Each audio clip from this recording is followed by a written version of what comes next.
वो जसवंत जिन्हें मारवाड़ में दाता के नाम से पुकारा जाता है, वो जसवंत जो जोधपुर महाराजा के करीबी थे, वो जसवंत जिनके खाते में बाड़मेर तक रेल लाइन और जोधपुर में एम्स पहुंचाने का श्रेय जाता है, वो जसवंत सिंह जो किसी वक्त अशोक गहलोत के गढ़ जोधपुर में ही गहलोत को हराकर सांसद बने, मेवाड़ में जब मजबूत उम्मीदवार की जरूरत पड़ी तो चित्तौड़गढ़ से चुनाव लड़े, साल 2009 में दार्जिलिंग जैसे इलाके से भी चुनाव लड़े जहां बीजेपी का जनाधार नहीं होने के बावजूद वो चुनाव जीतने में कामयाब हुए।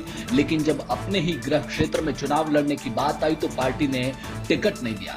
जसवंत सिंह का जन्म 3 जनवरी 1938 को राजस्थान में बाड़मेर जिले की पचपदरा तहसील के जसोल गांव में हुआ।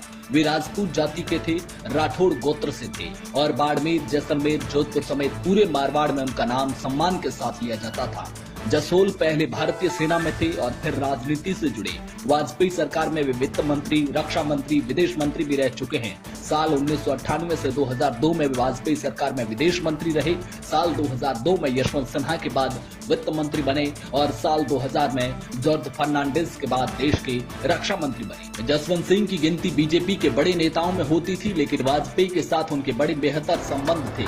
वाजपेयी हमेशा उनके साथ खड़े नजर आए। वाजपेयी जब पहली बार 13 दिन की सरकार के समय शपथ लेने पहुंचे तो उनके चेहरे पर तनाव था, क्योंकि वे जसवंत सिंह को देश का वित्त मंत्री बनाना चाहते थे, जबकि संघ जसवंत सिंह को पसंद नहीं करता था। वो मुरली मनोहर जोशी को वित्त मंत्री बनाने के पक्ष में था।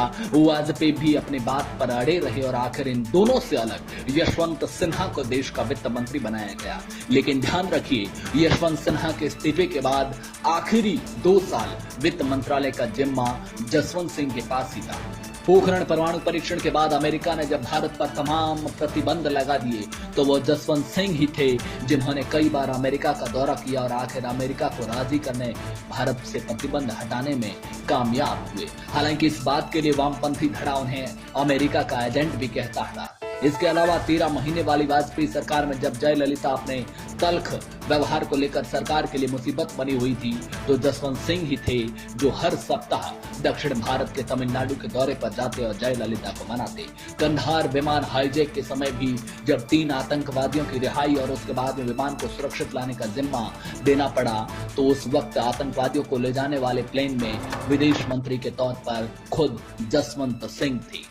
वाजपेयी के लिए जसवंत सिंह के बार बार दौरे पर जाने, उड़ान भरने की वजह से ही लोग उन्हें वाजपेयी का हनुमान कहते थे। वैसे 2014 में टिकट कटने के बाद जसवंत सिंह जसोल ने बाड़मेर जैसलमेर लोकसभा सीट से निर्दलीय चुनाव लड़ा, लेकिन हार का सामना करना पड़ा। इसमें भी खास बात यह है कि उस वक्त के सांसद और राहुल गांधी के करीबी हरीश चौधरी इन चुनावों में तीसरे स्थान पर चले गए और मुख्य मुकाबला बीजेपी के ही कर्नल सोनाराम चौधरी के साथ था।